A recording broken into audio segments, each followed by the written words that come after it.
Welcome back to this crazy scientist's little lab.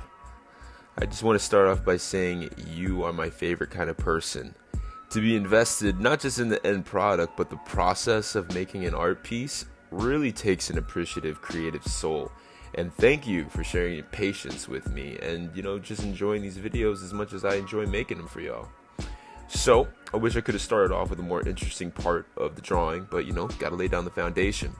But here we go, into my $1 million word, gesturing. Gesturing out our figures, laying down the whole scene, building out the story. Staying loose, capturing form, shadows, planes, all that good jazz, man. Bring out your art books. We're hitting all the terms. Yeah. Everything's sketched in, looking good. Time to make it permanent with this micron. Just tracing over the important parts of my gesture, bringing out all of the things that went right with that sketch.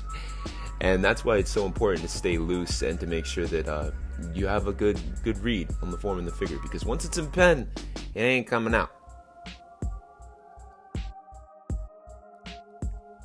With this first round of hardlining done, we get to go into my favorite part, visual ASMR of erasing. Just give you a moment of silence to appreciate that. I don't know, is it just me? Or is this also always like super satisfying? Gotta get my lines buff. Build it up. Yeah, using like a 5 or an 8 at this point to build up lines. And this is really important, especially with a design like this. You want to be able to distinguish the foreground, these two characters, from their background, the restaurant. It becomes that much more important when you start to add color to it, because a lot of these lines get a little muted behind the rich colors. So doing the same here, using an 8 point, just building it up, fattening it up, feeding it good.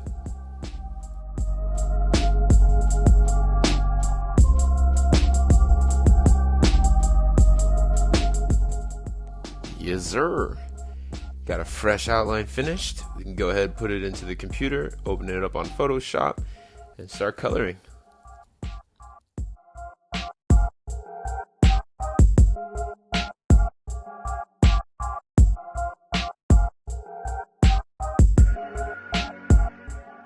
Starting it off with the base layer, I had to make sure that these colors really help with the narrative. Like, I wanted this dude to look super sick compared to his waitress, and I wanted the restaurant to really read as an authentic Chinese restaurant. So we got a lot of use of red, yellows, and then just with their clothing, some cools to balance it all out. You know what I'm saying? Keep it cool.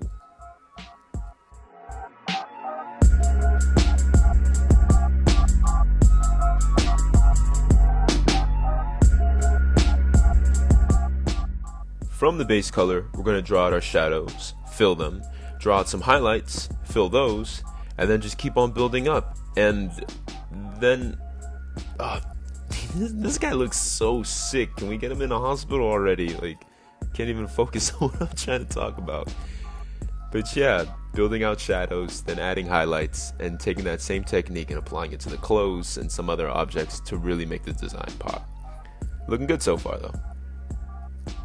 And I'm pretty sure at this point you're like, yeah, looking good, but what the hell is going on with this piece choice? So let me break it down for you. It's all about the coronavirus. The one dominating your newsfeed and probably your nightmares. And reasonably so. 304 people have died, 14,000 are infected globally. And I didn't make this piece to incite fear, but rather have a discussion about the origin of this virus. Because scientists have actually pinpointed it to the Hunan seafood market, a wet market in the Wuhan province of China that's known for selling way more than just seafood. Vendors offer exotic animal meats like bats, snakes, even wolf pups. Customers can even eat them alive. It may seem a little strange in America, but this is a big part of Chinese tradition. It's seen as a luxury and often used as a medicine. And just like the 2002 SARS pandemic, the coronavirus is a zoonotic virus, meaning it's transmitted from animals. So now and moving forward, I feel like the best preventative measure for our whole species to survive is to just stop eating animals. But I don't know. That's just me. Thanks for watching. Thanks for listening. Light, life, and love. Bison.